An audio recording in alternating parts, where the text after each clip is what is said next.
মানে সে এই ডায়েরি আগে পড়েছে, এই নির্দিষ্ট পাতাটা সে আগে পড়েছে। দেখুন, আমি আগেই বলে রাখছি, আমার উকিল ছাড়া কোনো অফিসিয়াল জবানবন্দি আমি দেব না। আর আমি তো শুনলাম আপনি পুলিশও নন, তাই আইনত। কী সব বলছেন? এসব আজগুবি আপনি প্রমাণ করবেন কি দিয়ে?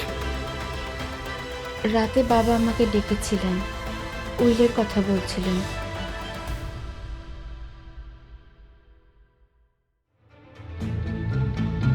নমস্কার, আপনারা শুনছেন গপ্প জুজু।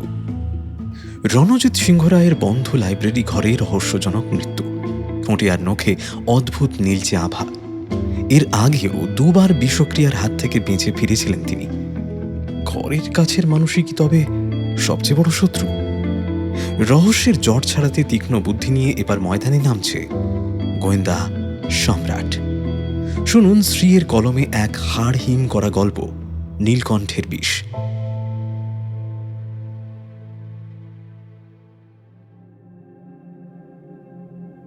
এপ্রিলের সকালে উত্তর কলকাতার মেস বাড়িটা দেখাচ্ছে একটা ঘুমন্ত জাহাজের মতো। বাইরে পাথরের শহরে চাঁদি ফাটিয়ে দেওয়া চড়া রোদ।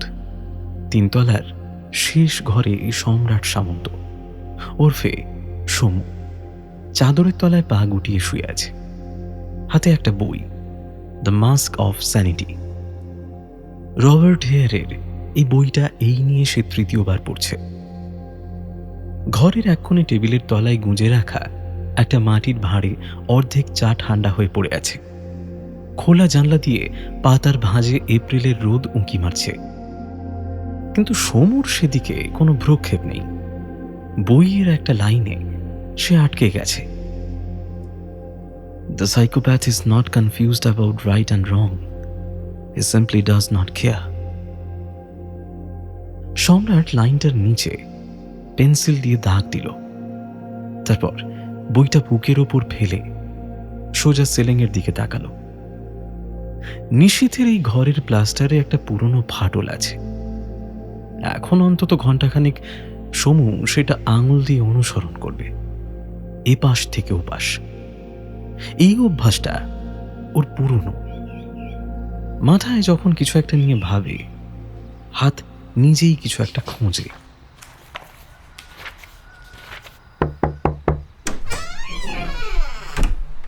এই সমু, উঠবি না তুই? উঠে পড়েছি। চা খাবি না? ঠান্ডা হয়ে গেছে।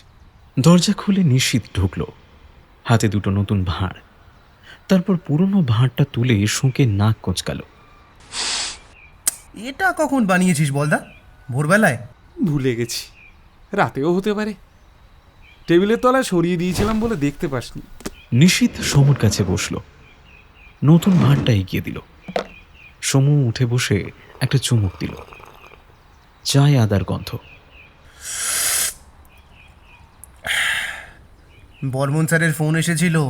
সমু ভাঁড়টা নামালো না, চুমুক দিতে দিতেই বলল, কখন? মিনিট 15 আগে। বালিগঞ্জে একটা কেস হয়েছে। রণজিৎ সিংহ রায়, শিল্পপতি, বড় লোক। প্রথমে পুলিশ ন্যাচারাল ডেথ ধরে নিয়েছিল, কিন্তু ময়না তদন্তের আগেই ডিউটি ডাক্তার কিছু একটা সন্দেহ করেছে। সমু এবার ভাঁড়টা নামালো, বইটা পাশে রাখলো। কি দেখেছেন ডাক্তার? ঠোঁটে আর নখে নীলচে আভা। বর্মন স্যার বলছিল এটা সাধারণ হার্ট অ্যাটাক হয় না। কয়েক সেকেন্ড সব চুপ। বাইরে রাস্তায় একটা ঠেলা গাড়ির আওয়াজ। সমু উঠল না, চাদরটা আর একটু গায়ে টেনে নিল। হালদার কি করছে? নিশীথ একটু অস্বস্তিতে পড়ল। সেটাই সমস্যা। হালদার ওর বড় ছেলে অর্ণবকে প্রায় গ্রেফতার করেই ফেলেছিল। বর্মন স্যার থামিয়েছেন। সম্পত্তি নিয়ে বাপ ছেলের ঝামেলা ছিল, সেটাই হালদারের একমাত্র থিওরি। মোটিভ থাকলেই তো আর খুনি হয় না। পরে কেস দাঁড় করাবে কি করে? এটাই বর্মন স্যার বলছেন, তাই তোকে ডাকছেন। সমু জানলার দিকে তাকালো। পাশের বাড়ির ছাদের জলের ট্যাঙ্কে একটা কাক বসে আছে। পারিবারিক কেসে হাত দিতে চাই না নিশীথ। যে বাড়িতে খুন হয় সে বাড়ির সবাই যেন গোয়েন্দার শত্রু হয়ে যায়। যে ধরা পড়ে সে তো বটেই, যে ধরা পড়ে না সে আরও বেশি, তুই তো জানিস। নিশীথ এবার সরাসরি সমুর চোখের দিকে তাকালো। ইন্টারেস্টিং ব্যাপার কি জানিস, এই রণজিৎ সিংহ রায় এর আগেও দুবার বিষক্রিয়ার কবলে পড়েছিলেন, কিন্তু বিভীষণ তাকে ট্রেস করতে পারা যায়নি। সমু নড়ল না, কিন্তু চোখের দৃষ্টিটা একটু বদলালো। কবে? প্রথমবার 3 বছর আগে রাস্তায় হাঁটতে গিয়ে হঠাৎ পড়ে গিয়েছিলেন। হাসপাতালে নিয়ে গেলে ডাক্তার বলেছিলেন অজানা টক্সিন, সেরে উঠেছিলেন। দ্বিতীয়বার 1 বছর আগে নিজের বাড়ির ডিনার টেবিলে, সেটাকেও ফুড পয়জনিং বলে ধামাচাপা দেওয়া হয়েছিল। তৃতীয়বারে মারা গেলেন। নিশীথ ঘাড় এলিয়ে দিল। মানে খুনি ধৈর্য ধরে অপেক্ষা করেছে, পরীক্ষা করেছে, শিখেছে। বেশ কনফিডেন্ট দেখছি। সমু কম্বলটা সরিয়ে দিল, উঠে দাঁড়ালো। ঘরের মেঝেতে খালি পায়ে দাঁড়িয়ে একটু সময় নিল, তারপর জ্যাকেটটা তুলে নিল চেয়ার থেকে। সেই পুরনো একটু ছিঁড়ে যাওয়া জ্যাকেট। নিশীথ সবটাই দেখল, একটু হাসল। অনেকক্ষণ পর বর্মন স্যারের গলায় স্বস্তি এলো যখন উনি দেখলেন সমু নিজেই ফোন করেছে। যাব, কিন্তু একটা শর্ত। বলো। হালদার আমাকে জিজ্ঞাসাবাদ করতে দেবে, আর কাজের সময় চুপ থাকবে। যদি মাঝপথে ঢুকে পড়ে আমি কিন্তু তাহলে বেরিয়ে আসব। হালদার রাজি হবে? আচ্ছা, আমি দেখি চেষ্টা করে। তাহলে অর্ণবকে গ্রেফতার করুক, মাস 3 পর ছেড়ে দেবে। ওপাশে একটু চুপ। ঠিক আছে, আমি কথা বলছি হালদারের সাথে। ফোন রেখে সমু নিশীথের দিকে তাকালো। শোন, সিংহরায় পরিবার সম্পর্কে যা জানা যায় বের কর। সম্পত্তির হিসেব, পারিবারিক ইতিহাস, পাড়াপড়শির কাছে কেমন পরিচিতি, এবং ওই দুটো আগের বিষক্রিয়ার কোনো মেডিকেল রেকর্ড থাকলে সেটাও। গাড়িতে বসেই করি? হ্যাঁ। নিশীথ উঠতে গিয়ে থামল। সমু, তুইও কি মনে করছিস যে খুনি পরিবারের কেউ? সমু জ্যাকেটের বোতাম লাগালো, জানলার দিকে একবার তাকালো। ছাদের কাকটা এখন আর নেই। 3 বার বিষ দেওয়া হয়েছে। প্রথমবার রাস্তায়, দ্বিতীয়বার ডিনার টেবিলে, আর তৃতীয়বার নিজের ঘরে। প্রতিটা জায়গায় ঢোকার সুযোগ থাকে কাদের? যাদের প্রশ্ন ছাড়া ঢোকার অধিকার আছে। কি তাই তো? দেখ, পরিবার কিনা জানি না, তবে অন্তত ঘনিষ্ঠ তো অবশ্যই। নিশীথ কিছু বলল না। চল। গলির মুখে অটো ধরতে গিয়ে নিশীথ বলল, এই ওয়েদারে তুই এই জ্যাকেট পরে যাচ্ছিস? সমু একটু হাসল, তারপর রাস্তার দিকে হাত বাড়িয়ে একটা অটো থামালো। এই অটো। ওরা দুজনে উঠে বসলো। নিশীথ পাশে বসতে বসতে বলল, তুই জেমস বন্ড হতে চাস না এটা বুঝলাম, কিন্তু অন্তত পুরো চাটা খেয়ে যেতে পারতিস। সমু কোনো উত্তর দিল না। অটো ছুটল গরম হাওয়ার ভেতর দিয়ে বালিগঞ্জের দিকে। মাথার ভেতরে সমুর একটাই কথা ঘুরছে, 3টে বিষক্রিয়া, একই শিকার, 3 বার সুযোগ পেয়েছে খুনি। মানে হয় সে অত্যন্ত ধৈর্যশীল, নয়তো প্রতিটা সুযোগ নিজে থেকেই তৈরি হয়ে যাচ্ছিল খুব সহজেই। দ্বিতীয়টা হলো সে শিকারের খুব কাছের মানুষ। বালিগঞ্জের রাস্তায় অটো ঢুকতেই চারপাশটা যেন অল্প হলেও বদলে গেল। উত্তর কলকাতার গায়ে গায়ে ঠাসা বাড়ি, সরু গলি, হকারের আওয়াজ সব পিছনে পড়ে রইল। এদিকের রাস্তাঘাট চওড়া, গাছের সারি, বাড়ি হলো একটু দূরে দূরে, পাঁচিলের আড়ালে লুকিয়ে। এপ্রিলের গরম হাওয়াও যেন একটু ভদ্র। সিংহরায় বাড়ির সামনে অটো থামতে সমু নামল, তাকালো। বাড়িটা দোতলা, পুরনো বাংলো স্টাইল। সামনে একটা বড় লোহার গেট, রং উঠে গেছে। বাগানে গাছপালা আছে, কিন্তু অযত্নে। একসময় বাড়িটা দেখতে জমকালো ছিল, সেটা বোঝাই যায়। এখন যেন শরীরের বয়সের ছাপ। ঝুল বারান্দায় পুরনো 2টো চেয়ার, একটা হেলে পড়েছে। গেটের বাইরে 2টো পুলিশের গাড়ি, একজন কনস্টেবল দাঁড়িয়ে। বর্মন স্যার গেটের ভেতরে কিছু একটা কাজ করছিলেন। সমুকে দেখে এগিয়ে এলেন। এই তো এসে পড়েছ। হালদার কোথায়? ভিতরে রাজি হয়েছে, কিন্তু মন থেকে নয়। অনেকগুলো কেস আছে আমার হাতে, এটা কিন্তু আমি তোমার ভরসায় আছি। সমু একবার তাকালো, তারপর আবার হাঁটতে শুরু করলো।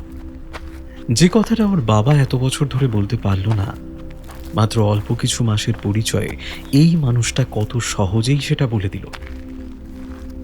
সমু বাগানের পথ দিয়ে হাঁটতে হাঁটতে একবার পিছনে তাকালো। নিশীথ ফোনে মাথা গুঁজে পেছন পেছন আসছে। কিছু পেলি? রণজিৎ সিংহ রায়, বয়স 68, পাট আর রিয়েল এস্টেটের ব্যবসা, বাপের আমলের ব্যবসা। নিজে আরও বাড়িয়েছেন। বড় ছেলে অর্ণব ব্যবসায় পার্টনার, মেয়ে দীপান্বিতা আলাদা থাকে, ডাক্তার। সাথে একটা এনজিওতেও যুক্ত আছেন। স্ত্রী ইন্দ্রাণী, ওনার আবার দীর্ঘদিন ধরে হার্টের সমস্যা। আর্থিক কোনো গোলমাল? ইডির নজরে ছিলেন একবার, বছর 5 আগে, কিন্তু কেস এগোয়নি। বর্মন স্যার গলা নামিয়ে যোগ করলেন, পাড়ার লোকেরা বলে কড়া মেজাজের মানুষ ছিলেন, বুঝলে। বাড়িতে ওর কথাই শেষ কথা। সমু সিঁড়ি দিয়ে উঠল। দরজায় পা দেবার আগে একটু থামল। ড্রয়িং রুমে 7 জন। অর্ণব সিংহ রায়, 35 বছর বয়স, কিন্তু চেহারায় এখন 50-এর ক্লান্তি। গায়ে দামি পাঞ্জাবি, কিন্তু কলারটা উল্টে আছে। হয় খেয়াল করেননি, নয়তো তোয়াক্কা করেননি।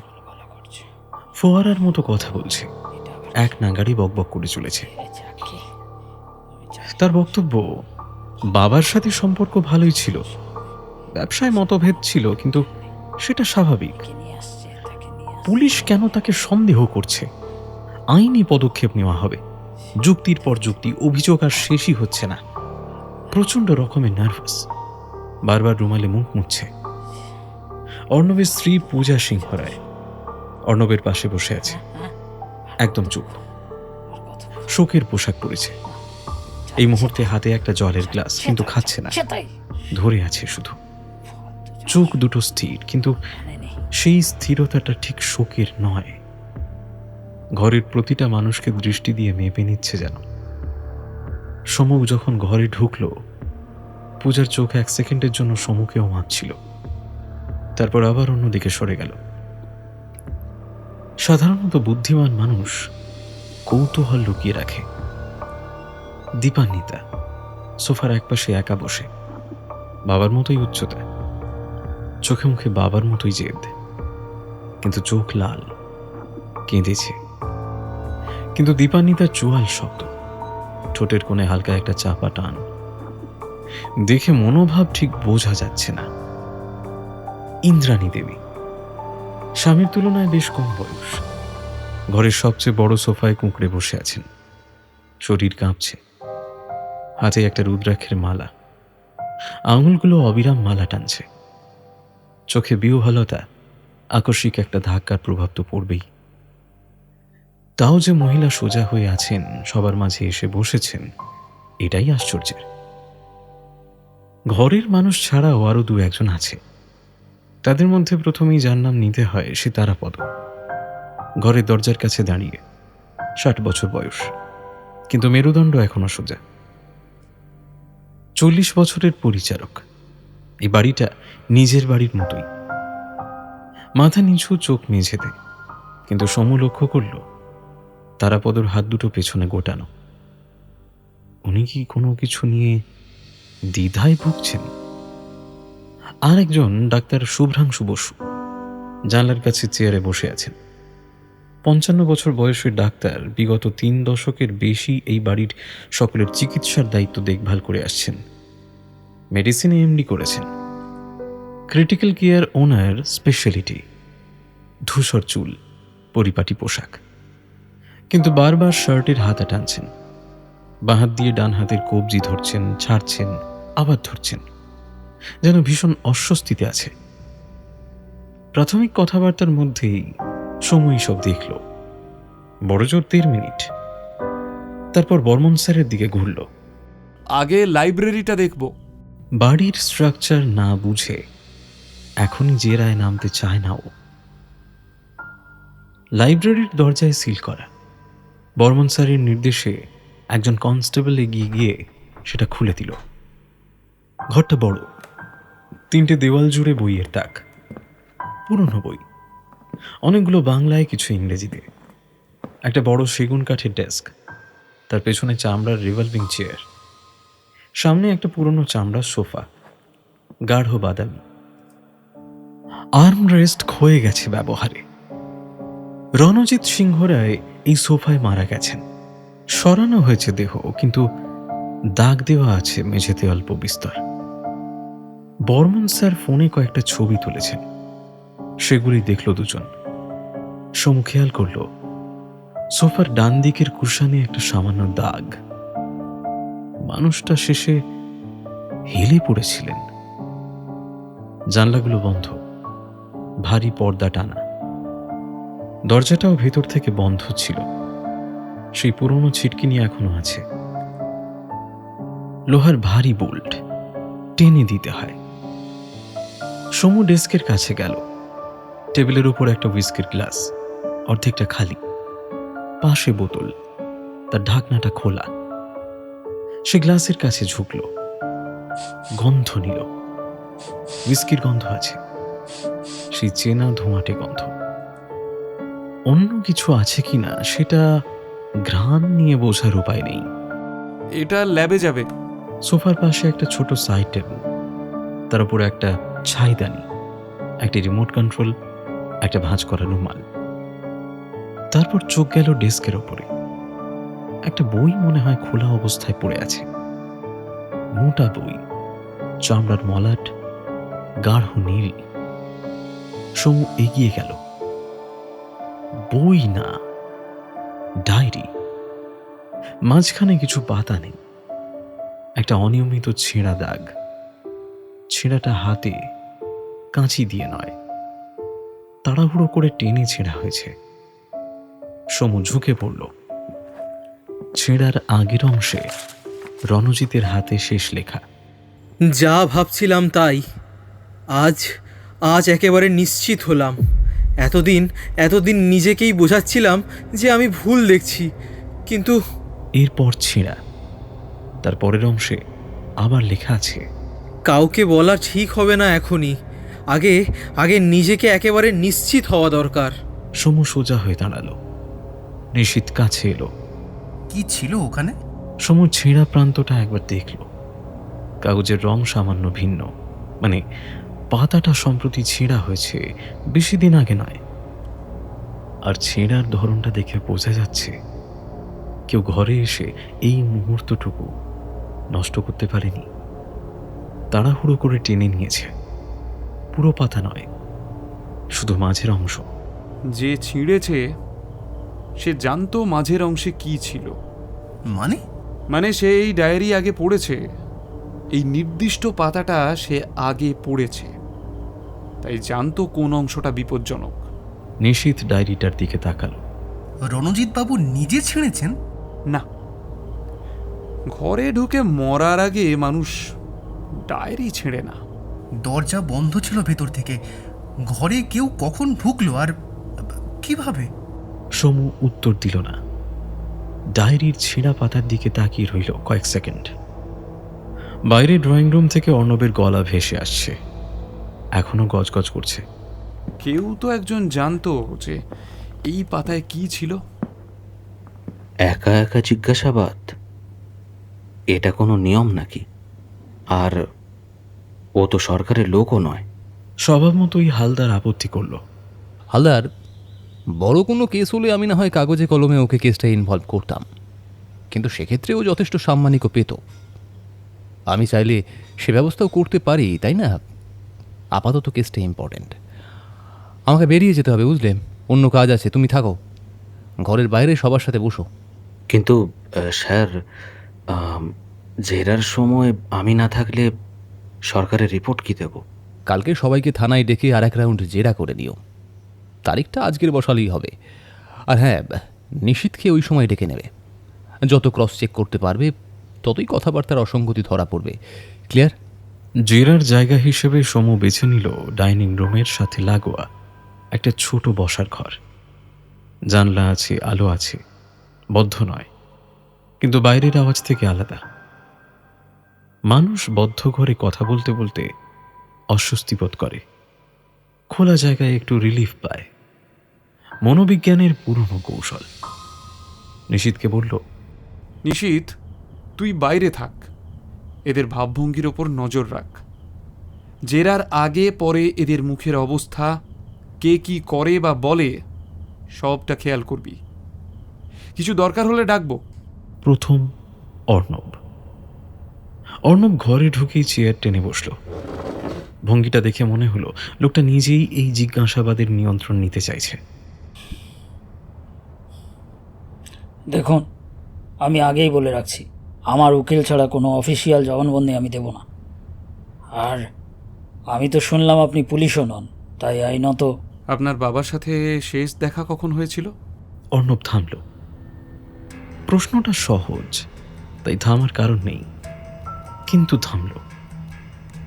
তারপর কিন্তু কিন্তু করে সিদ্ধান্ত নিল, নিরীহ প্রশ্নের উত্তরগুলো অবহেলা করে বিতৃষ্ণা বাড়ানোর কোনো মানেই হয় না।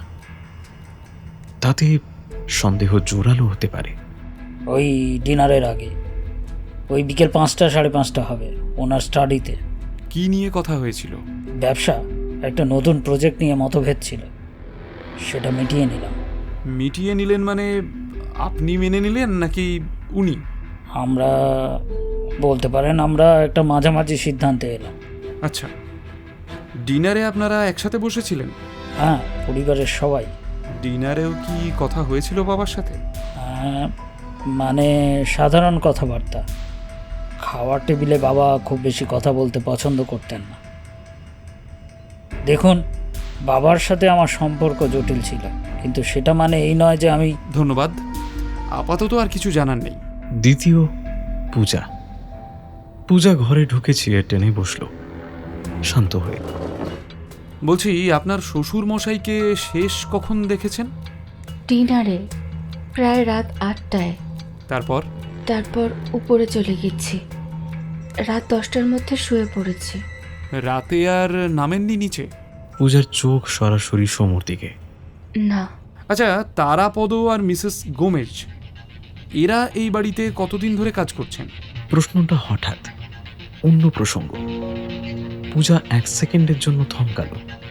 তারাপদ বোধ হয় অর্ণবের জন্মের আগে থেকেই এই বাড়িতে আছে, আর মিসেস গোমেজ আছেন এই 5 বছর হবে। ওদেরকে আপনি বিশ্বাস করেন? হ্যাঁ, দুজনেই খুব বিশ্বস্ত। কেন? না, এমনি। ঠিক আছে, ধন্যবাদ। পূজা বেরিয়ে যাওয়ার পর সমু নিশীথকে ডাকল। দীপান্বিতাকে একটু বসতে বল, আগে গোমেজকে পাঠা। মিসেস গোমেজ গৃহ পরিচারিকা, 45 বছর বয়স। সমু জিজ্ঞেস করল, এই বাড়িতে কত বছর আছেন? প্রায় 5 বছর হবে। ও আচ্ছা, তার আগে কোথায় ছিলেন? এক মাদ্রাজি অ্যাংলো ইন্ডিয়ান সাহেবের বাড়িতে হাউসকিপিং করতাম। তা ওই চাকরিটা ছেড়ে দিলেন কেন? মাইনে কমে যাচ্ছিল, আর ওই সাহেবের অবস্থাও পড়ছিল। বুঝতে পারছিলাম ওই সাহেব বেশি দিন আমাকে কাজে রাখতে পারবেন না। জোর করে ঠাট বজায় রাখার জন্য শুধুমাত্র তাড়াতে পারছিলেন না, তাই নিজেই কাজ খুঁজতে শুরু করি। আর এই করতে করতেই কাগজে এখানকার অ্যাড দেখে। কাল রাতে কি কাউকে নিচে দেখেছিলেন? হ্যাঁ, রাত 11:30 হবে। আমি রান্নাঘরে জল খেতে গিয়েছিলাম। বৌদিমণিকে সিঁড়ি দিয়ে উপরে উঠতে দেখলাম। কোন দিক থেকে আসছিলেন? না, মানে লাইব্রেরির দিক থেকেই মনে হলো। মেয়ের সাথে আপনার সাহেবের সম্পর্ক কেমন ছিল? ঠিক বলতে পারবো না, কয়েক মাস, তা ধরুন ওই 6 মাস আগে শেষ দেখেছিলাম ঝগড়া করতে। তারপর খুব একটা কথা বলতে দেখিনি। এদিকে বাবা বরাবর মেয়ের পছন্দের বাজার, পছন্দের খাবার আসছে কিনা নজর করবে। ওদিকে দিদিমণির কড়া নজর ছিল। বাবুর সব ওষুধপত্র তো উনি তারাপদকে এনে দিতেন। বাবু চলে যাওয়ার পর দিদিমণিকেই তো দেখলাম সব থেকে বেশি কষ্ট পেতে। চতুর্থ দীপান্বিতা। দীপান্বিতা ঘরে ঢুকে বসল। চোখ এখনো লাল, কিন্তু সামলে নিয়েছে। বলছি, বাবার সাথে সম্পর্ক কেমন ছিল আপনার? ভালো। মতভেদ কখনো হতো না? বাবা মেয়ের মতভেদ তো হয়। আচ্ছা, এই মাসখানেক আগে একটা বড় ঝগড়া হয়েছিল শুনলাম। দীপান্বিতার চোয়াল একটু শক্ত হলো। কে বলেছে দাদা? বিষয়টা কি ছিল? পারিবারিক ব্যাপার। দীপান্বিতা চুপ। সমু দেখল মেয়েটার হাত মুষ্টিবদ্ধ হয়ে গেছে। আমাকে ভুল বুঝিয়েছে কেউ। আপনি বলছেন সম্পর্ক ভালো ছিল, কিন্তু 3 মাস আগের ঘটনা উল্লেখ করতে চাইছেন না। দীপান্বিতা একটু সময় নিল। ঝগড়া হয়েছিল সেটা অস্বীকার করছি না, কিন্তু সেটার সাথে বাবার মৃত্যুর কোনো সম্পর্ক নেই। কথাটা কি জানা একান্ত প্রয়োজনীয়? দেখুন, সম্পর্ক আছে কিনা এটা তো এই মুহূর্তে বলা যাচ্ছে না। চিন্তা করবেন না। তদন্তের স্বার্থে প্রয়োজন না পড়লে আমি আপনাদের কারোর কোনো ব্যক্তিগত বিষয় নিয়ে জলঘোলা করব না। দীপান্বিতা জানলার দিকে তাকালো। বাইরে বাগানে রোদ পড়েছে। ঘটনার কিছুদিন আগে একটা কারণে বাবা আমার ওপর রেগেই ছিলেন। এরই মধ্যে বাবা মার নামের একটা জমি দাদা বা বলা ভালো পারিবারিক কোম্পানিতে ট্রান্সফার করতে চাইছিলেন। মা অসুস্থ, বুঝতে পারছেন না পুরোটা। আমি আপত্তি করেছিলাম। আমার ওপর আগে থেকেই রেগেছিলেন। রাগের মাথায় অনেক কিছু বলে দেন।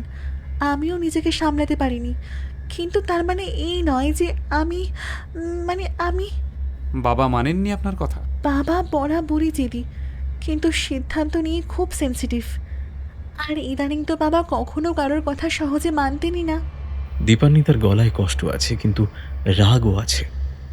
সমু বুঝল মেয়েটা বাবাকে ভালোবাসত, কিন্তু বাবা মেয়ে কেউই সেই ভালোবাসাকে কখনোই সহজ হতে দেয়নি। পঞ্চম, ডক্টর বসু। ডক্টর বসু বসলেন। হাতা টানার অভ্যেস এই ঘরেও চলছে। রণজিৎ বাবুর শেষ কবে শারীরিক পরীক্ষা করেছিলেন? মাসখানেক আগে, রুটিন চেক আপ। সব ঠিক ছিল? বয়সের কারণে কিছু সমস্যা ছিল, প্রেশারটা একটু বেশি, কিন্তু সেটা নিয়ন্ত্রণে ছিল। কোনো ওষুধ চলছিল? প্রেশারের ওষুধ আমি দিয়েছিলাম। অন্য কিছু? না। ঘুমের সমস্যা ছিল না? ডক্টর বসু একটু থামলেন। মাঝে মধ্যে হয়ে থাকবে, কিন্তু সেটা গুরুতর হয়তো নয়। সমু উঠল, বলল, একটু আসুন। ডক্টর বসুকে নিয়ে গেল মাস্টার বেডরুমের বাথরুমে। ক্যাবিনেট খুলল। ওষুধের একটা অর্ধেক খালি পুরনো স্ট্রিপ তুলে ধরল। এটা? ডক্টর বসুর মুখ একটু পাল্টালো। ঘুমের ওষুধ। এটা আমি দিইনি। তবে রণজিৎ বাবু কি আপনাকে না জানিয়ে অন্য কোনো ডাক্তারের কাছে গিয়েছিলেন? মানে কোনো সমস্যা হয়েছিল কি? ডক্টর বসু চুপ। এটা কি সম্ভব যে উনি আপনার উপর থেকে আস্থা হারিয়েছিলেন? ডক্টর বসু চেয়ারের দিকে ফিরে গেলেন। কিছু বলতে পারলেন না। শেষে তারাপদ। কাল রাতে কখন ঘুমিয়েছিলে? রাত 9টায়। ডিনারের টেবিলে কাল রাতে পরিবেশ কেমন ছিল? তারাপদ একটু অবাক হলো। এই প্রশ্নটা সে আশা করেনি। মানে সবার মধ্যে কথাবার্তা হচ্ছিল? তারাপদ মেঝের দিকে তাকালো। বড়বাবু আর ছোটবাবুর মধ্যে সেই জন্যই কাল রাতে কোনো কথা হয়নি। ছোটবাবু কিছু একটা বলতেও গিয়েছিলেন, বড়বাবু হাত তুলে থামিয়ে দিলেন তখন। রান্নাঘরের লগবুকটা কি তুমিই রাখো? হ্যাঁ। সমু একটা ছোট নোটবুক এগিয়ে দিল। রান্নাঘর থেকে আনা।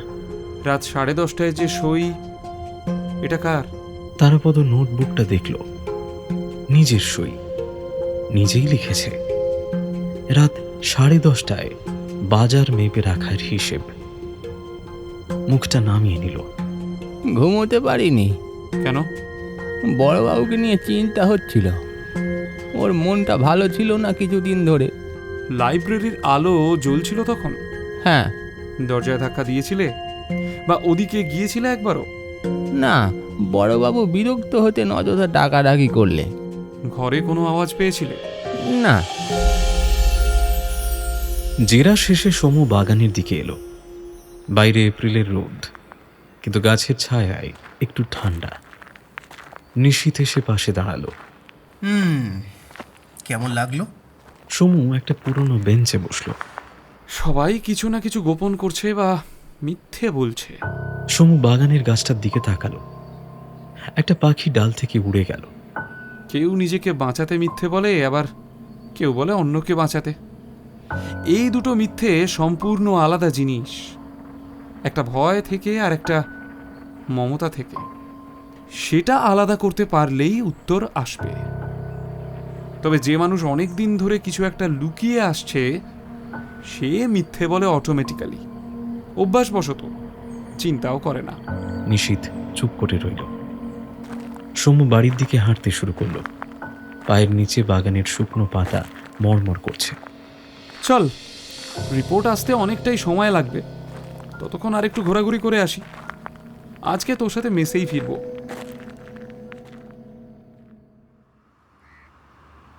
পরদিন সকালে ফোন এলো বর্মন স্যারের। রিপোর্ট এসেছে।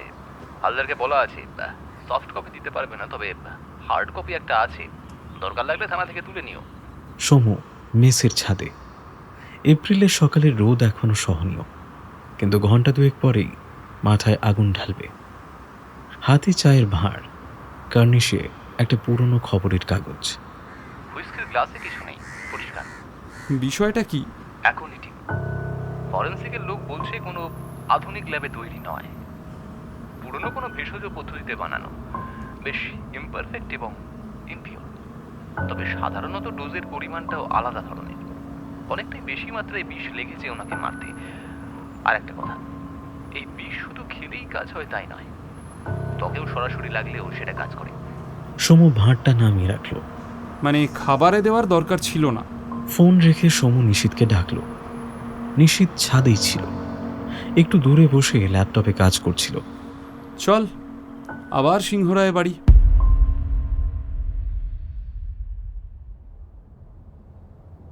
লাইব্রেরির দরজায় সিল। বর্মন স্যার ব্যবস্থা করে রেখেছিলেন। কনস্টেবল খুলে দিল। এবার সমু আরো ধীরে ঢুকলো। আগের দিন ঘরটা দেখেছিল দ্রুত, কাঠামোটা বোঝার জন্য। আজ দেখল সূক্ষ্মভাবে। দুটো দেখার মধ্যে পার্থক্য আছে। জঙ্গলে প্রথমবার ঢুকলে গাছের সংখ্যা গোনা যায়, দ্বিতীয়বার ঢুকলে পাতার রঙও দেখা যায়। সোফা থেকে শুরু করলো। চামড়ার পুরনো সোফা। আর্মরেস্ট দুটো ক্ষয়ে গেছে, কিন্তু অসমানভাবে। ডান দিকের আর্মরেস্ট বেশি ক্ষয়েছে। রণজিৎ ডান হাতি ছিলেন, এখানেই হাত রাখতেন। সমু আর্মরেস্টে নাক নামিয়ে শুঁকল। চামড়ার গন্ধ, পুরনো ঘরের ধুলো, অন্য কিছু নেই। বইয়ের তাকের কাছে গেল। একটু একটু করে বইয়ের পাতা উল্টালো কয়েকটা। বইয়ের পাতায় বিষ লাগানো কঠিন নয়, কিন্তু রণজিৎ যদি নির্দিষ্ট বই না পড়েন, সেটা নির্ভরযোগ্য নয়। খুনি নিশ্চয়ই কোনো নির্ভরযোগ্য পথ বেছে নিয়েছে। ডেস্কের কলমদানিটাতে 4টে কলম একটা একটা করে তুলে হাতে নিল। কোনোটাতেই অস্বাভাবিক কিছু নেই, কিন্তু কলমদানি বেশ ফাঁকা ফাঁকা। সমুর চোখ বলছে ওখানে আরো একটা পেন ছিল। বাকি পেনগুলোর অদ্ভুত বিন্যাস সেটাই বলছে। তারপর চোখ গেল ডায়েরির মলাটে। গাঢ় নীল চামড়ার মলাট, পুরনো কিন্তু যত্নে রাখা। সমু মলাটটা কাছে নিল, আলোর দিকে ঘোরালো। হ্যাঁ, একটা ছোট জায়গায় মলাটের নিচের কোণে চামড়ার রংটা সামান্য গাঢ়, যেন কিছু একটা শুকিয়ে গেছে। ডায়েরিটা ধরল গ্লাভস পরে। নিশীথকে বলল, এটা ল্যাবে যাবে, মলাটের নিচের বাঁ কোণাটা বিশেষভাবে পরীক্ষা করতে বলবি তো। নিশীথ ব্যাগ বের করল। সম ঘরের মাঝখানে দাঁড়ালো। রণজিৎ প্রতি রাতে ডায়েরি লিখতেন ডেস্কে বসে। ডায়েরি খোলার আগে একটু মলাটের নিচের কোণটা বুড়ো আঙুলে চেপে ধরার অভ্যেস থাকলে সেটাই যথেষ্ট। তাছাড়া ডায়েরি খোলা থাকলে একটা পেনও কাছাকাছি থাকার কথা, কিন্তু সেটাও গায়েব। মিনিটের মধ্যে বিষ ত্বক ভেদ করে রক্তে মেশে, ঘন্টার মধ্যে হৃৎপিণ্ড থামে। কিন্তু মলাটে বা পেনে বিষ লাগাতে হলে এই ঘরে আসতেই হবে। নিশিত, আগের দুটো বিষক্রিয়ার রেকর্ড পেলি কিছু? প্রথমটা 3 বছর আগে। রণজিৎ বাবু ভবানীপুরের রাস্তায় হঠাৎ পড়ে যান। পথচারীরা হাসপাতালে নিয়ে যায়। পিজি হাসপাতালের রিপোর্টে আছে অজানা টক্সিক সাবস্ট্যান্স। মাত্রা কম ছিল বলে বেঁচে যান। পরিবারকে জানানো হয়েছিল, কিন্তু পুলিশে কেস হয়নি, পরিবার চায়নি তাই। আর দ্বিতীয়টা? 1 বছর আগে বাড়িতে ডিনারের পর পেটের সমস্যা বলে চালিয়ে দেওয়া হয়েছিল। প্রথমে ডাক্তার বসু এসেছিলেন, স্যালাইন দিয়েছিলেন, কিন্তু কোনো টক্সিকোলজি টেস্ট করানো হয়নি। আচ্ছা, প্রথমবার রাস্তায় পড়ে যাওয়ার দিনটায় রণজিৎবাবু কোথা থেকে আসছিলেন জানা গেল? সেদিন বিকেলে ওনার একটা পুরনো বন্ধুর বাড়িতে গিয়েছিলেন, ফেরার পথে। সেই বন্ধুর নাম নেই রেকর্ডে, শুধু রাস্তা থেকে উদ্ধার লেখা ছিল। সমু মাথার মধ্যে 3টে ঘটনার সময়রেখা সাজালো। 3 বছর আগে রাস্তায় বিষের মাত্রা ভালোই কম, তাই বেঁচে গেছেন। 1 বছর আগে ডিনার টেবিলে মাত্রা একটু বেশি হলেও সেবারেও উনি বরাত জোরে বেঁচে গিয়েছিলেন। গতকাল রাত্রে মাত্রা যথেষ্ট, তাই অবশেষে খুনির লক্ষ্য পূরণ হয়েছে। 3টে চেষ্টা, অনেকগুলো দিনের ব্যবধানে, তবে তৃতীয়বার নিখুঁত লক্ষ্যভেদ। সমু জানলার দিকে তাকালো। তারাপদ বাগানে ছিল, গাছে জল দিচ্ছিল, অভ্যাসের বশে। মানুষ শোকের মধ্যেও অভ্যাসের জন্য শুধু কাজে ফেরে। সমু পাশে গিয়ে দাঁড়ালো। কাকা, রণজিৎবাবু শেষ কিছুদিন কেমন ছিলেন? তারাপদ পাইপটা নামালো। অস্থির ছিলেন কিছুদিন ধরেই। কতদিন ধরে? এই 6 মাস হবে, এই যে মেয়ের সাথে ঝগড়ার পর থেকেই। কিছু কি বলতেন? একদিন রাতে বাগানে বসেছিলেন একা, আমি চা দিতে গিয়েছিলাম। কথায় কথায় বললেন, বুঝলি তারাপদ, কাছের মানুষই সব থেকে বড় শত্রু হয়। আমি তো ভেবেছিলাম যে মেয়ের সাথে ঝামেলার কথা বলছেন। এখন মনে হচ্ছে অন্য কথা। তারাপদ সরাসরি উত্তর দিল না। আর একটা কথা বলেছিলেন, বললেন যে উইলটা বদলাতে হবে। কবে বলেছিলেন? এও প্রায় 2 মাস আগের। কেন বদলাবেন বলেননি?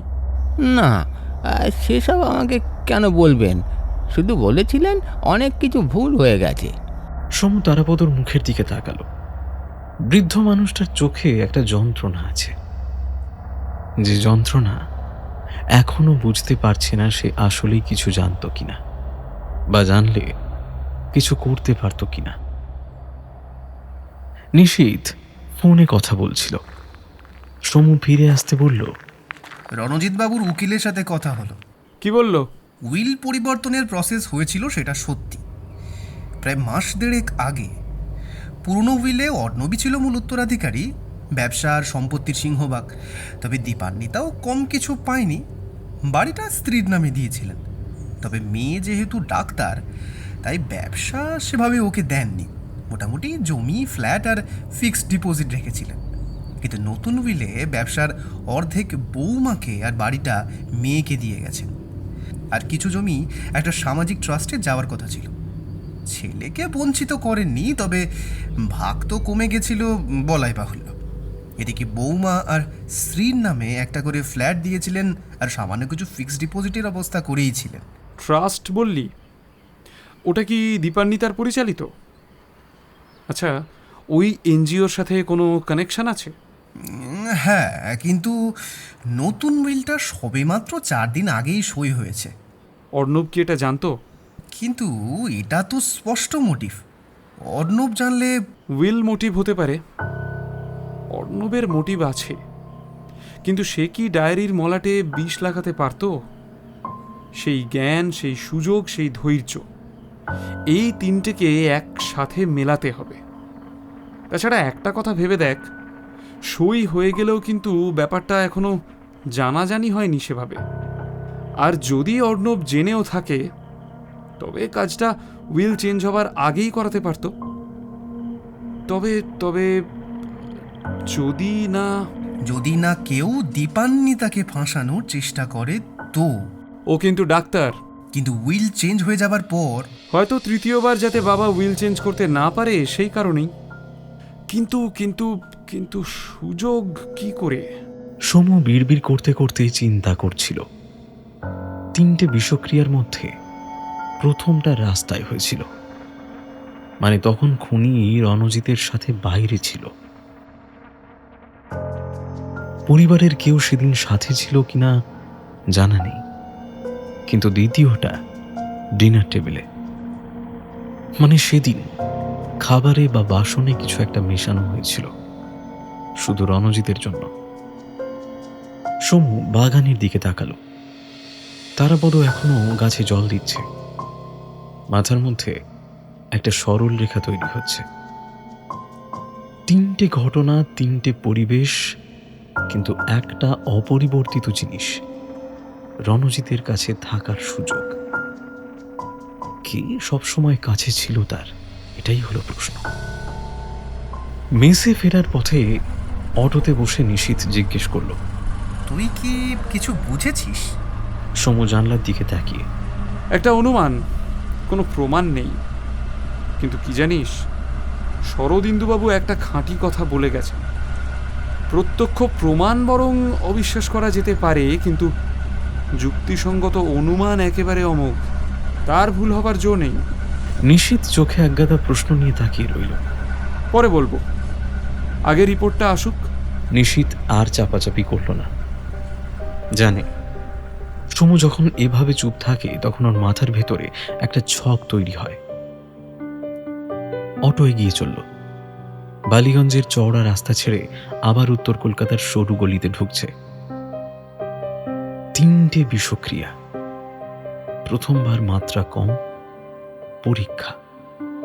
দ্বিতীয়বার একটু বেশি, শেখা। তৃতীয়বার নিখুঁত, শেষ। এটা শুধু মোটিভের কাজ নয়, এটা জ্ঞানের কাজ। যে বিষ চেনে, যে মাত্রা বোঝে, যে ধৈর্য রাখতে পারে, আর তার বা তাদের হাতের কাছে ওই ডায়েরিটাও ছিল। রিপোর্ট এলো পরদিন দুপুরে।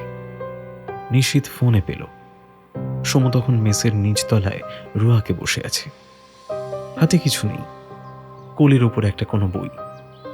এই ভঙ্গিটা নিশীথ চেনে।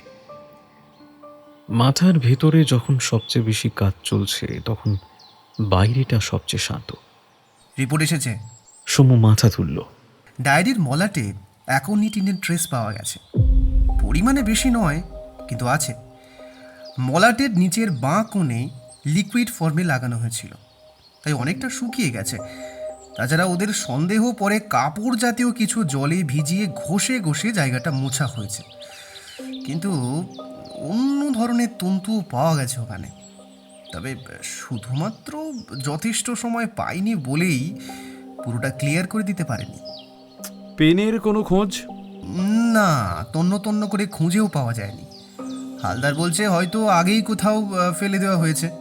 সমু উঠে দাঁড়ালো।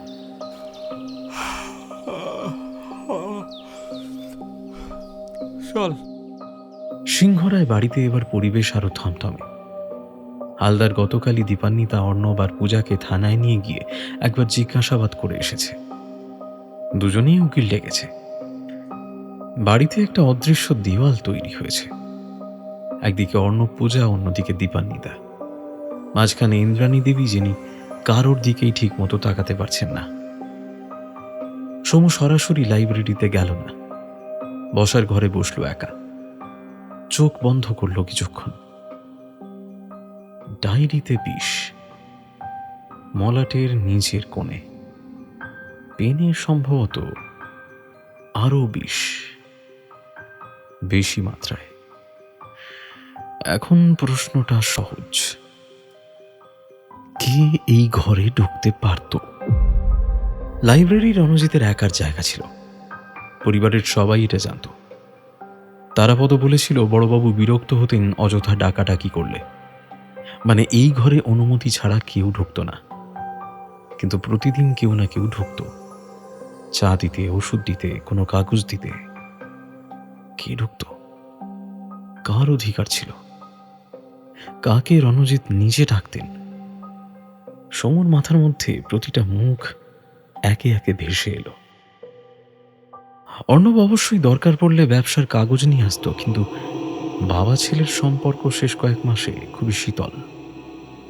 রণজিৎ হাত তুলে ওকে থামিয়ে দিয়েছিলেন ডিনারে।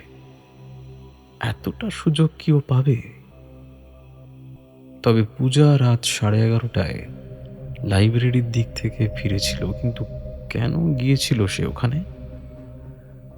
দীপান্বিতাও নিজে বাবার ওষুধের খোঁজ রাখত। গমেজ বলেছিল বাবুর সব ওষুধপত্র তারাপদকে এনে দিতেন দিদিমণি। তবে 6 মাস সামনাসামনি বাবা মেয়ের কথাবার্তা হতো না। এদিকে ফিক্সড ডিপোজিট আর অ্যাসেট ছাড়াও উইলে বাড়িটা পর্যন্ত মেয়েকেই দিয়ে গেছে। এনজিওতেও ভালো টাকা পয়সা যোগ হয়েছে। অদ্ভুত কেমিস্ট্রি। সবচেয়ে বেশি সুযোগ হলো তারাপদর। তবে সম্ভবত ও মালিকের বিশ্বস্ত। রাত 10:30টায় জেগেই ছিল। যদি কাজটা করেও থাকে, তবে কার কথায় করেছে? এবার সমু চোখ খুলল। এদের মধ্যে এই লাইব্রেরিতে নিয়মিত কে আসতো এবং কে জানতো ডায়েরির মলাটের কোনটা কিভাবে চাপা দেন রণজিৎ? সমু লাইব্রেরিতে ঢুকল। ডায়েরিটা ইতিমধ্যে ল্যাবে। ডেস্কে শুধু একটা খালি জায়গা। ডেস্কের চেয়ারটায় বসল ও। রণজিৎ এখানে বসতেন। রাতে পরিবারের সবাই ঘুমিয়ে গেলে ডায়েরি বের করতেন, লিখতেন। বন্ধ করার সময় ডায়েরির মলাটটা কিভাবে চাপতেন? সমু নিজে একটা বই নিল তাকের কাছ থেকে, ডেস্কে রাখল, খুলল, কিছুক্ষণ পরে বন্ধ করল।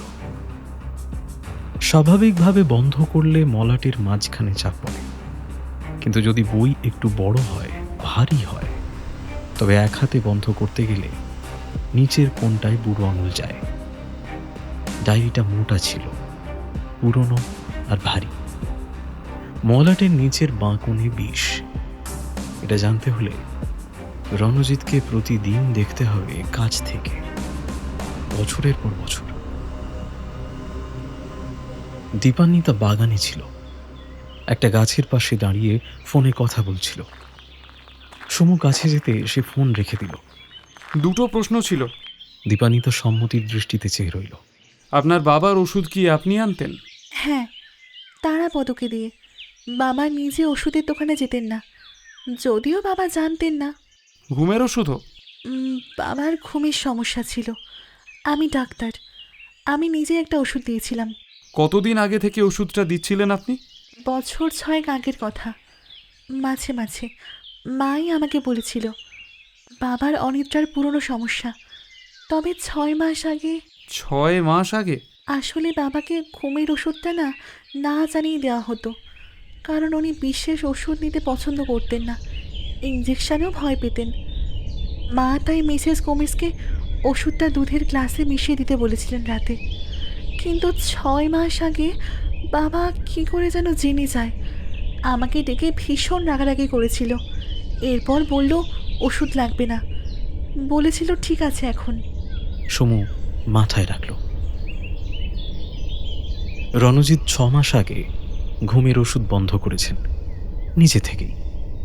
ঠিক সেই সময় তিনি অস্থির হয়ে উঠেছিলেন। তারাপদকে বলেছিলেন কাছের মানুষই শত্রু হয়। তিনি কি দীপান্বিতার কথাই বলতে চেয়েছিলেন? ডায়েরি লেখা বেড়ে গিয়েছিল তার। ঘুম না হলে রাত দীর্ঘ হয়, রাত দীর্ঘ হলে মানুষ লেখে, ভাবে, নিজের ভেতরের কথা বলে।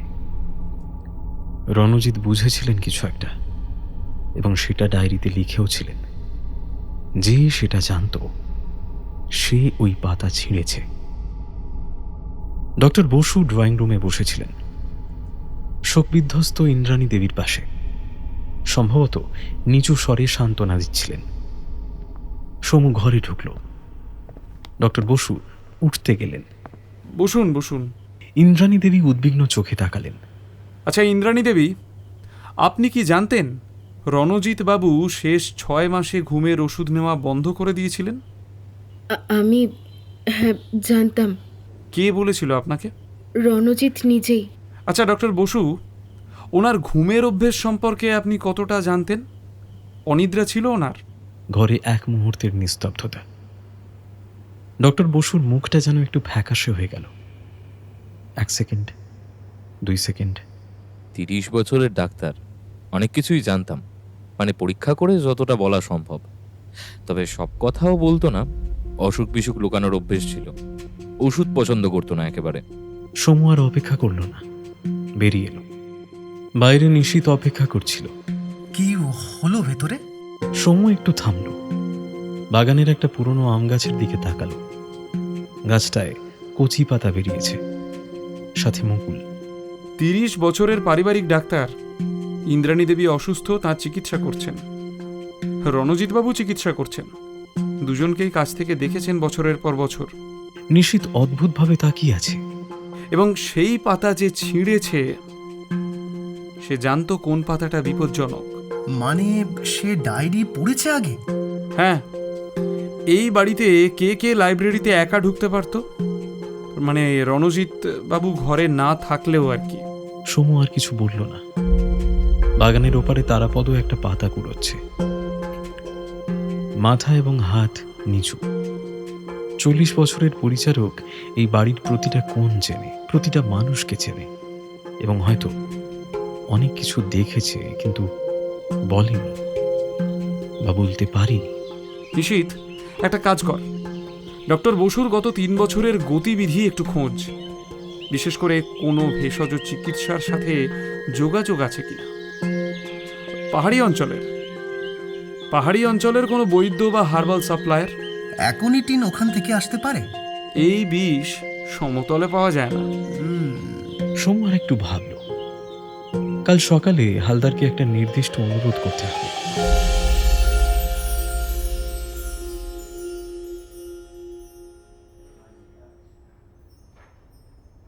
সবাইকে একসাথে বসানোর মানে কি? এটা কোনো নাটক নাকি? আর ইতিমধ্যে আমি থানায় জিজ্ঞাসাবাদ করেছি। এবার শুধু অ্যারেস্ট করার পালা। কাকে কাকে অ্যারেস্ট করবেন? হালদার থামল, সমুর দিকে বাঁকা চোখে তাকালো। 8 ঘন্টা দিন। হালদার বর্মন স্যারের দিকে তাকালো। বর্মন স্যার চুপ। হালদার মাথা নাড়ল। ড্রয়িং রুমে আলো কম। বাইরে রোদটা কমে এসেছে। সিলিং ফ্যান ঘুরছে মৃদুভাবে। অর্ণব, পূজা, দীপান্বিতা, ইন্দ্রাণী দেবী, মিসেস গোমেজ, তারাপদ সবাই বসে। হালদার দরজার কাছে, বর্মন স্যার পাশে। ডক্টর বসু জানলার পাশে সেই একই চেয়ারে। সমু দাঁড়িয়ে আছে ঘরের মাঝখানে। এই বাড়িতে বহুবার মানুষ মারার চেষ্টা হয়েছে। একটাই শিকার, রণজিৎ সিংহ রায়। বারবার। বারবার মানে? বসুন। সমুর গলায় কোনো উত্তেজনা নেই, শুধু নির্দেশ। উত্তেজিত অর্ণব বসল। 3 বছরেরও বেশি সময় ধরে রণজিৎ বাবুকে শেষ করার চেষ্টা চলছিল। বিষ দিয়ে 2বার, গাড়ি অ্যাক্সিডেন্ট করিয়ে 2বার, ব্যবসা ধ্বংস করার চেষ্টা বহুবার, এবং শেষ 3 দিন আগে ডায়েরির মলাটে অ্যাকোনিটিন লাগিয়ে। এই পরিকল্পনা শুধু একজনের পক্ষে করা সম্ভব নয়। বিষটার কথায় আসি, অ্যাকোনিটিন। তবে যে ফরম্যাটে ইউজ করা হয়েছে তাতে বোঝা যায় ওটা ভেষজ পদ্ধতিতে বানানো ঘরোয়াভাবে, পার্বত্য অঞ্চলের বিশেষ উদ্ভিদ থেকে তৈরি। উপাদানগুলো চেনার জন্যও লাগে ভেষজ চিকিৎসায় পারদর্শিতা, পাওয়ার জন্যও লাগে পার্বত্য অঞ্চলের যোগাযোগ। সমু ডক্টর বসুর দিকে ঘুরল। বাবা ছিলেন ভেষজ চিকিৎসক। দার্জিলিংয়ের কাছে একটি ছোট গ্রামে প্র্যাকটিস করতেন। আপনি এমডি, কিন্তু ছোটবেলায় বাবার কাছ থেকে ভেষজের হাতে খড়ি পেয়েছিলেন। 3 বছরে 5 বার দার্জিলিং গেছেন। অনেক বৈদ্যের সাথে পুরনো পরিচয় আছে আপনার। নিশীত আপনার বন্ধু বৈদ্য উমানাথ বাবুর সাথে কথা বলেছে। তিনি স্বীকার করেছেন বিভিন্ন সময়ে আপনি তার কাছ থেকে ভেষজ নমুনা নিয়েছেন, কিন্তু বিষ আনলেই হয় না, মেশাতেও হয়। সৌম্য এবার ইন্দ্রাণী দেবীর দিকে ঘুরল। ঘরের তাপমাত্রা একটু যেন কমে গেল। রণজিৎবাবু 3 বছর ধরে হাই প্রেশারের রোগী, নিয়মিত ওষুধ খান, তার উপর অ্যাকনিটিন, অব্যর্থ দাওয়াই। কিন্তু রণজিৎবাবুর শক্ত প্রাণ, সহ্য করে নিলেন। প্রথমবার বিষ মেশানো হয়েছিল 3 বছর আগে, মাত্রা কম ছিল, বেঁচে গেছিলেন। দ্বিতীয়বার রাতের খাওয়ার পরে ইন্দ্রাণী দেবী নিজে হাতে মিশিয়েছিলেন। ডক্টর বসু মাত্রা বলে দিয়েছিলেন, উনি কাজটা করেছিলেন, কিন্তু সেটাও সামলে নেন রণজিৎ বাবু। কি সব বলছেন? এসব আজগুবি আপনি প্রমাণ করবেন কি দিয়ে? ইন্দ্রাণী দেবী এতক্ষণে কথা বললেন, গলা শক্ত। মিসেস গোমেজ, উনি জানতেন আপনাদের সম্পর্কের কথা। 6.5 বছরের সম্পর্ক এই বাড়িতেই। রণজিৎবাবু ব্যবসায় ব্যস্ত, আপনি অসুস্থ, আর ডক্টর বসু প্রতিদিনের মেহমান। মিসেস গোমেজ সব দেখেছেন। খুনের আগে পর্যন্ত চুপ ছিলেন, কিন্তু রণজিৎবাবু মারা যাওয়ার পরে বুঝলেন ব্যাপারটা কোথায় গেছে। ব্ল্যাকমেল শুরু করলেন। দীপান্বিতার মুখটা পাথরের মতো হয়ে গেল। আপনার গলার হার মিসেস গোমেজের কাছে দেখেই আমি হালদার বাবুকে বলেছিলাম ওর উপরে নজর রাখতে। সেখান থেকেই বাকি সূত্র বেরিয়ে এলো। হালদার একটা ফাইল বের করলো চুপচাপ। রণজিৎ বাবুকে ধ্বংস করার পরিকল্পনা শুধু বিষে সীমাবদ্ধ ছিল না, ব্যবসাতেও আঘাত করা হয়েছিল, কিন্তু সেটার জন্য দরকার ছিল ভেতরের খবর। সমু অর্ণবের দিকে ঘুরল। অর্ণব অস্বস্তিতে নড়ে চড়ে বসল। আপনি কিছু জেনে করেননি এটা আমি জানি। আপনি মাকে ভালোবাসতেন, মায়ের কাছে কোনো কথা লুকাতেন না। ব্যবসার ডিলের কথা, মিটিংয়ের কথা সব বলতেন, তাই তো? আর সেই কথা ডক্টর বসুর কাছে পৌঁছে যেত। সঠিক সময় সঠিক ডিল ভেস্তে দেওয়া হতো। বাবার প্রেশার বাড়ত, আর প্রেশার বাড়লে ডক্টর বসু আসতেন এবং সেই সুযোগে আরেকটু অসুখ বাড়িয়ে দিতেন। কিন্তু দীপান্বিতা ডাক্তার, উনি ব্যাপারটা সামলে নিয়েছেন প্রতিবার, না জেনেই। শুধু বাবাকে যত্ন করে, তার খেয়াল রেখে, তাকে নিয়মিত ওষুধ পাঠিয়ে দিয়ে, আর অলক্ষ্যে চৌকিদারের মতো আগলে রেখেছে তারাপদ। অর্ণবের মুখ সাদা হয়ে গেছে। ওদিকে সেই ঝগড়াগুলোর জন্য বাবা ছেলের সম্পর্ক নষ্ট হয়ে গিয়েছিল। রণজিৎবাবু প্রথমে ভেবেছিলেন ছেলেই বিশ্বাসঘাতকতা করছে, পরে অবশ্য সবটাই ওনার কাছে পরিষ্কার হয়ে যায়। ছেলের নির্বুদ্ধিতা দেখে উনি বেশ চিন্তায় পড়েছিলেন। তাই সংসারের হাল শক্ত হাতে রাখতে গেলে উইলে বুদ্ধিমতী বৌমাকে অর্ধেক ব্যবসা দিয়ে গেছেন। পূজা একটুও নড়ল না, কিন্তু চোখ সরু হলো। রণজিৎবাবু 6 মাস আগে প্রথম সন্দেহ করতে শুরু করেন নিজের স্ত্রীকে। তার আগে 3 বছর ধরে তার ওপর যা হচ্ছিল সেটা তিনি ভাগ্যের দোষ ভেবেছিলেন। অসুস্থতা, ব্যবসার ক্ষতি, দুর্ঘটনা। কিন্তু 6 মাস আগে কিছু একটা তাকে ভাবিয়ে দেয়, আর ডায়েরিতে লিখতে শুরু করেন। সেই ডায়েরির পাতা পরে আপনারাই ছিঁড়েছেন। ডক্টর বসু এক মুহূর্ত চুপ থাকলেন, তারপর শান্তভাবে বললেন, রণজিৎ আমাকে ডেকেছিল, বলেছিল সব জানে, উইল বদলাবে, আমার নাম সব জায়গায় বলবে, ইন্দ্রাণীর নামও বলবে। তাই সময় ফুরিয়ে আসছিল। আমার 30 বছরের কেরিয়ার। ডক্টর বসু এবার যেন নিজের সাথেই কথা বলছেন। ইন্দ্রাণীর সংসার, সবকিছু শেষ হয়ে যেত। ডক্টর বসু আর কিছু বললেন না। ইন্দ্রাণী দেবী মুখ নামিয়ে রইলেন। দীপান্বিতা বসে আছে, তার চোখ শুকনো। ভেতরে কোনো ঝড় চলছে, বাইরে কিচ্ছু বোঝা যাচ্ছে না। সে বাবাকে সবচেয়ে বেশি ভালোবাসত, নিয়মিত ওষুধ দিত, খেয়াল রাখত। কিছু না জেনে, কিছু না বুঝে, শুধু বাবাকে ভালো রাখতে চেয়ে। তারাপদ দরজার কাছে, মাথা নিচু। 40 বছর এই বাড়িতে মিশে গেছে মানুষটা। সে যে কোথায় দাঁড়াবে আর বুঝতে পারছে না। পূজা উঠল। একটা কথা, রাতে বাবা আমাকে ডেকেছিলেন, উইলের কথা বলছিলেন, শুধু আমাকে। আর আপনি সেটা গোপন রেখেছিলেন কারণ আপনি শেষ ব্যক্তি যিনি তাকে জীবিত দেখেছেন। কিন্তু আপনি সম্ভবত ইন্দ্রাণী দেবীকে সন্দেহও করেছিলেন, তাই না? পূজা কিছু বলল না। তারাপদ কাকাও করেছিল, কিন্তু প্রমাণ ছিল না। হালদার এগিয়ে গেল। ডক্টর বসু উঠে দাঁড়ালেন, কোনো বাধা দিলেন না। হাত কড়া পড়ার আগে একবার ইন্দ্রাণী দেবীর দিকে তাকালেন। দীপান্বিতা তখনও বসে, একটা কথাও বলেনি। শুধু মায়ের হাতটা, যেটা এতক্ষণ ধরেছিল, ছেড়ে দিল। বাগানে বেরিয়ে এলো সমু। এপ্রিলের বিকেলের আলো এখন কমলা হয়ে এসেছে। গাছের পাতায় সেই আলো পড়ে একটা ঘোলাটে সোনার রং। আম গাছের মুকুলে মৌমাছি ভনভন করছে। নিশীথ পেছনে এলো। দুজন কিছুক্ষণ চুপ থাকলো। তুই কখন নিশ্চিত হলি? সমু আম গাছটার দিকে তাকিয়ে। প্রথম দিনই যখন ড্রয়িং রুমে ঢুকেছিলাম, 5 জন বসে শোকে।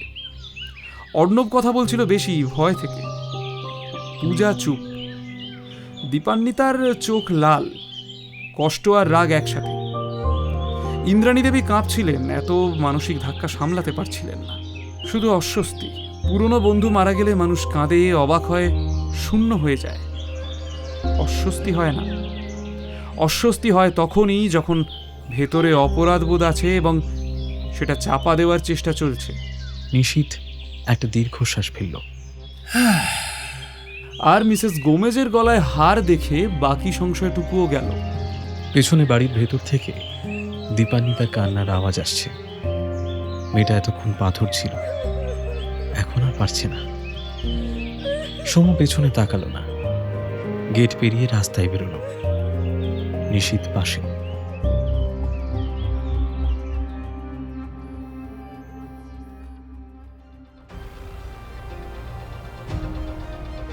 শুনছিলেন আজকের গল্প শ্রীয়ের কলমে নীলকণ্ঠের বিষ। সম্রাটের বুদ্ধিতে আরও একটা রহস্যের অবসান হলো। কেমন লাগলো আজকে আমাদের গল্প? কমেন্ট করে অবশ্যই জানান। আজকের বিভিন্ন চরিত্রে কণ্ঠ দিয়েছেন কথক আমি কৌশিক, সম্রাট সৌরভ, নিশীথ অচ্যুতা, বর্মন ও তারাপদ, আলাপন হালদার, অতনু, রণজিৎ, প্রিয়ম, ইন্দ্রাণী, বর্ণালী, অর্ণব, শিব, দীপান্বিতা, সৃজিতা, পূজা, পিয়ালি, গোমেজ, পম্পা, ডক্টর বসু, সৌরভ রায়। গল্পটি ভালো লেগে থাকলে চটপট চ্যানেলটি সাবস্ক্রাইব করে লাইক ও শেয়ার করে আমাদের পাশে থাকুন। খুব শীঘ্রই আসছি আরও কিছু দুর্দান্ত গল্প নিয়ে। শুনতে থাকুন গপ্প জুজু।